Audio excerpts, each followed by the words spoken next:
Dengan sangat mudah kita bisa menemukan praktek korupsi saat ini. APBN kita digelontorkan 496,8 triliun tahun ini untuk bansos, BLT, dan seluruh kegiatan-kegiatan yang seolah-olah berderma kepada rakyat. Betul. Tetapi mereka mempersonalisasikannya. Iya. Ini uang negara, betul. Ini uang rakyat, betul. Tetapi diaku sebagai pemberian pribadi dan dipakai untuk memenangkan pemilihan umum. Waduh. Seorang konglomerat telah mendeklarasikan bahwa kekuatan konglomerat yang sumbangannya 3% untuk sepertiga untuk ekonomi Indonesia mendukung 02. Ini jelas tanda-tanda bahwa praktek kolusi akan dilanjutkan.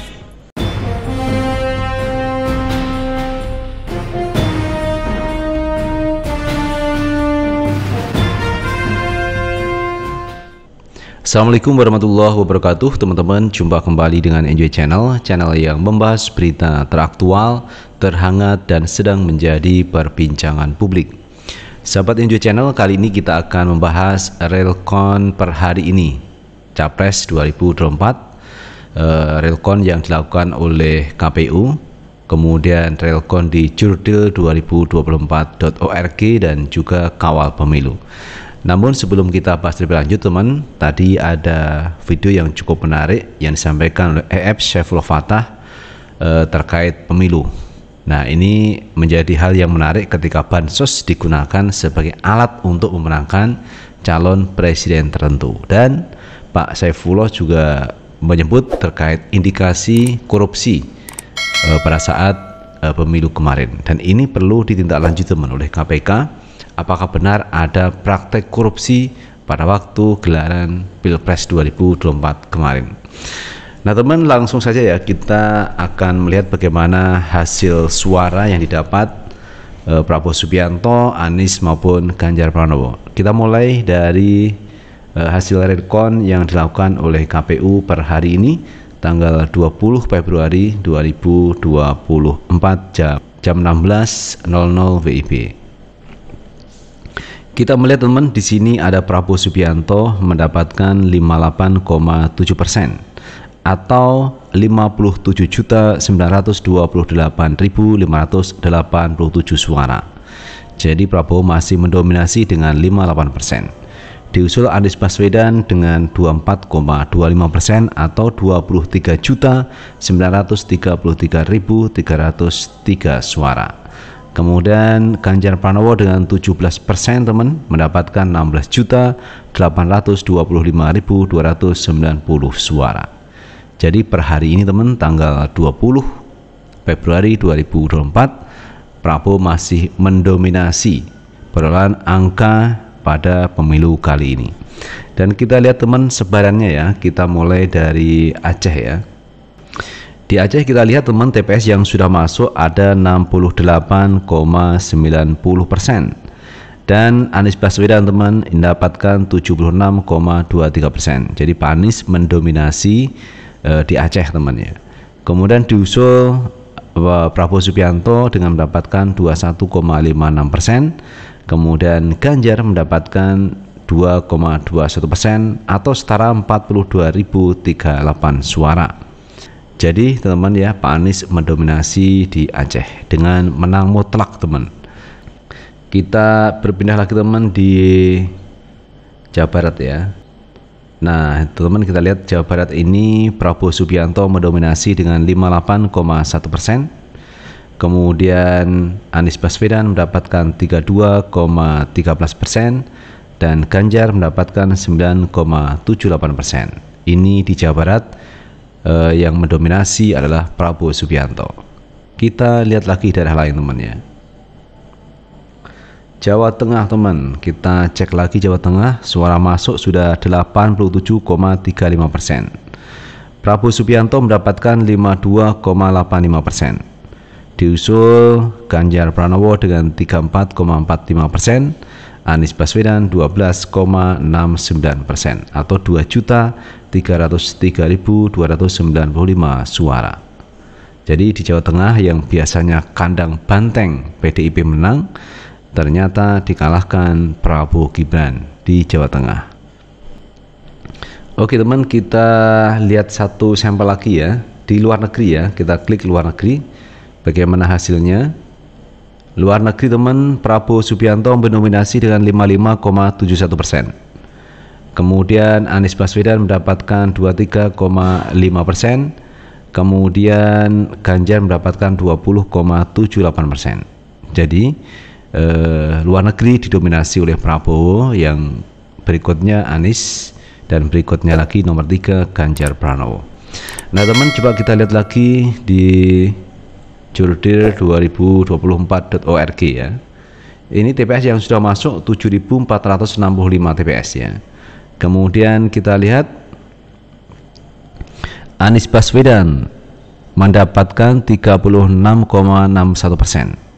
Suaranya 707.356. Kemudian Prabowo Subianto mendapatkan 41,06%. Jadi Prabowo unggul teman ya, di 41,06%. Kemudian Ganjar mendapatkan 20,34%. Jadi per hari ini teman ya, suara masuk ada 1.832. Ini Prabowo unggul dengan 41%, sementara Anies mendapatkan 38,61%. Prabowo ini mendominasi teman di jurdil2024.org. Nah teman, kita juga akan melihat kawal pemilu ya. Kawal pemilu per hari ini kita lihat paslon 01 Anies Baswedan mendapatkan 29,42%. Kemudian yang kedua Prabowo dengan 54,52%. Kemudian Ganjar Pranowo dengan 16,06%. Jadi di kawal pemilu ini Prabowo menguasai teman ya hasil Pilpres kali ini. Nah itu teman, beberapa informasi mengenai hasil realcon yang dilakukan oleh KPU, kemudian dilakukan oleh jurdil2024.org, kemudian yang ketiga di kawal pemilu, dan ketiganya menunjukkan Prabowo Subianto lebih unggul. Tetapi kalau kita lihat per hari ini teman, ini belum mencapai 100%. Jadi kita tinggal tunggu saja apakah yang akan terjadi di realcon KPU ini, apakah ada perubahan atau tidak, karena ada beberapa indikasi kecurangan-kecurangan itu terjadi, dan ini menjadi bahan dari tim sukses Ganjar maupun tim sukses Anies yang akan memprosesnya. Jadi ini belum bisa dikatakan final karena proses masih berjalan. Nah teman, ini ada hal yang juga cukup menarik untuk kita lihat teman ya. Aksi yang dilakukan mahasiswa yang kemarin melakukan aksi unjuk rasa di depan gedung MK teman ya, ini mendapatkan ancaman, mendapatkan intimidasi dari preman. Jadi mahasiswa melakukan unjuk rasa di depan gedung MK ternyata diintimidasi oleh pihak preman. Padahal biasanya kalau terjadi demonstrasi mahasiswa itu polisi selalu mengamankan, tetapi seolah-olah ini melakukan pembiaran. Mahasiswa kemudian diintimidasi oleh preman. Nah teman, untuk lebih jelasnya coba kita lihat video yang satu ini. Hari tenang, tapi kita sedang tidak tenang, Pak. Hari tenang. RT, ini minggu tenang. Minggu tenang ngerti. Saya hanya mau bilang, kita koordinasi pihak kepolisian. Minggu tenang, bubarkan. Para mahasiswa Jakarta yang mengkritisi pemilu 2024 mendapat serangkaian intimidasi dari sekelompok preman. Anehnya, polisi hanya diam saja saat para mahasiswa mendapat intimidasi dan kekerasan. Aksi intimidasi tersebut diterima para mahasiswa ketika berada di kampus maupun saat aksi unjuk rasa di gedung Mahkamah Konstitusi menjelang pemilu. Fakta ini diungkap kuasa hukum dari Lokataru dan para mahasiswa dalam keterangan pers di kantor YLBHI Jakarta. Saya Del Pedro Marhen, Direktur Eksekutif Lokataru Foundation. Jadi Lokataru Foundation tadi berkapasitas di dalam aksi teman-teman mahasiswa sebagai pendamping bantuan hukum sekaligus melakukan monitoring atas berbagai pelanggaran hak sipil yang terjadi. Jadi Lokataru menemani dari rapat diskusi teman-teman mahasiswa di tanggal 3 sampai pada aksi hari ini. Berdasarkan temuan Lokataru di lapangan tadi, setidaknya ada 7 orang mahasiswa yang 6 orang mahasiswa, 1 orang di luar mahasiswa yang menjadi korban tindak kekerasan. Kekerasannya secara fisik dan juga secara verbal. Kekerasan secara fisik terjadi pendorongan, kemudian penarikan, dan juga kemudian pencakaran, juga pemukulan, serta perampasan alat rekam ponsel yang mendokumentasikan peristiwa tersebut. Kemudian secara verbal itu terjadi intimidasi, ancaman, seperti salah satu ucapan dari kelompok yang kami sebut kelompok preman ini, mengatakan bahwa dia bilang ambil semua barang di dalam mobil, kita habisin ini mahasiswa. Itu yang pertama. Yang kedua, kemudian dia memanggil teman-temannya di telepon, dia bilang untuk segera hadir datang ke belakang gedung MK, kita karungin satu-satu mahasiswa, dan juga bentuk serangan-serangan verbal lainnya. Kemudian yang terparah serangan fisik adalah 2 korban, yaitu mahasiswa Trilogi AJ dan juga saya ketika melakukan pendampingan. Jadi tadi kapasitasnya adalah ketika teman-teman sempat terjadi bentrokan, Lokataru coba menengahi karena kepolisian di situ diam saja dan cenderung memihak kepada kelompok preman tersebut. Nah, ketika kami lakukan negosiasi, ketika kami menyampaikan lobby, kemudian akhirnya situasi kembali terurai dan teman-teman mahasiswa berakhir acaranya dan kemudian hendak meninggalkan titik aksi di parkiran. Namun kelompok preman ini yang berjumlah lebih dari 15 orang mengejar mahasiswa sampai ke dalam parkiran Indomaret di belakang MK. Nah, pada saat pengejaran tersebut kemudian terjadi dorong-dorongan, tarik-tarikan, dan juga intimidasi lainnya. Nah, sesuai dengan kapasitas Lokataru yang melakukan advokasi, maka perlu dilakukan pendokumentasian. Pendokumentasiannya salah satunya dengan merekam, memoto, dan lain-lain. Nah, ketika saya merekam dan memoto, kemudian akhirnya dirampas dan kemudian terjadi pemukulan, luka di bawah bagian mata. Nah, itu terkait dengan temuan-temuan Lokataru di lapangan terkait aksi tersebut. Namun lebih jauh dari itu, Lokataru dan juga teman-teman lainnya coba membongkar motif ini, bahwa setelah diidentifikasi, motif ini menunjukkan bahwa baik pembubaran diskusi mahasiswa di Trilogi pada tanggal 3 Februari, kemudian demonstrasi 2 kali di kantor LBH dan Kontras. Jadi kantor LBH dan Kontras didemonstrasi atas tuduhan mendukung pemakzulan 2 kali. Dan kemudian aksi hari ini yang dibubarkan dan juga kekerasan, itu pelakunya setelah kami identifikasi sama, semuanya sama. Salah satu pelakunya, Ajis, sudah Lokataru laporkan ke Polres Jaksel dan sedang dalam tahap pemeriksaan. Namun selain itu, peristiwa hari ini yang terjadi pemukulan, kami juga akan melaporkan ke Polda terkait peristiwa ini. Jadi terkait beberapa rangkaian peristiwa ini, motifnya sama, bahwa ada dugaan bahwa rezim mengirim preman-preman ini untuk membungkam kritik warga yang mendukung pemakzulan atau mengkritisi soal pemilu curang. Caranya sama, narasinya sama gitu. Nah, jadi yang mau saya bilang dalam kesempatan hari ini, kalau seandainya kepolisian tidak segera menindak mereka-mereka, maka mereka akan semakin liar, semakin bebas untuk merusak demokrasi, untuk merusak kebebasan berpendapat, dan untuk merepresi mahasiswa. Maka polisi harus segera bertindak untuk memproses hukum orang-orang ini, karena tindakannya sudah melampaui batas dan juga terstruktur, sistematis, dan masif.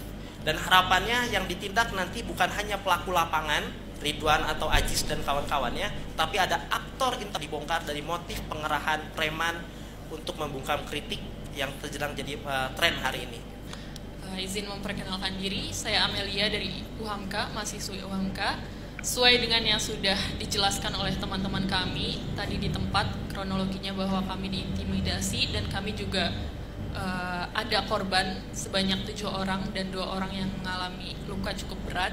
Kita di sini aksi tidak ditunggangi tapi malah dihalang-halangi, dan sebagai seorang perempuan bukan malah menjadi takut, tapi ini adalah sebuah perlawanan bahwa kita ada pada jalan kebenaran. Perkenalkan, nama saya Tegar Afriansyah dari BEM Unusia. Melalui kaki tangan rejim Jokowi Nah itu sahabat Enjoy Channel terkait paparan dari mahasiswa mengenai tindakan represif, tindakan intimidasi, kekerasan yang dilakukan preman. Padahal mahasiswa itu menyuarakan aspirasi rakyat, aspirasi masyarakat, dan kita sendiri juga terwakili dengan apa yang disuarakan oleh mahasiswa. Nah, apa yang disuarakan mahasiswa harusnya teman ini dilindungi, ini diamankan oleh aparat kepolisian, bukan malah membiarkan ketika preman mengintimidasi kepada mahasiswa. Kenapa begitu? Karena yang disuarakan mahasiswa ini adalah aspirasi rakyat untuk pejabat, untuk kepala negara, supaya merespon apa yang disampaikan oleh mahasiswa, bukan malah diintimidasi oleh preman. Nah ini teman yang kita asalkan aparat kepolisian kenapa diam dengan hal-hal yang seperti ini. Oleh karena itu, apa yang dilakukan mahasiswa ini menyuarakan kebenaran. Kalau masalah pemakzulan dan sebagainya ini adalah konstitusional ya. Kalau Jokowi benar-benar melakukan pelanggaran undang-undang, maka ini bisa terjadi pemakzulan kepada Jokowi. Tetapi jika tidak teman, maka juga tidak bisa terlaksana, karena memakzulkan ini juga yang bisa melakukan adalah DPR, MPR. Jadi bukan masyarakat, bukan rakyat. Nah, mahasiswa, masyarakat menyuarakan aspirasinya. Mudah-mudahan didengar oleh anggota DPR, pejabat pemerintah, kepala negara. Nah itu sahabat Enjoy Channel yang bisa kita bahas. Terima kasih sudah menonton. Jangan lupa tetap like, subscribe, share, dan komen di channel ini agar kita bisa membangun channel ini menjadi lebih baik lagi. Sukses selalu. Assalamualaikum warahmatullahi wabarakatuh.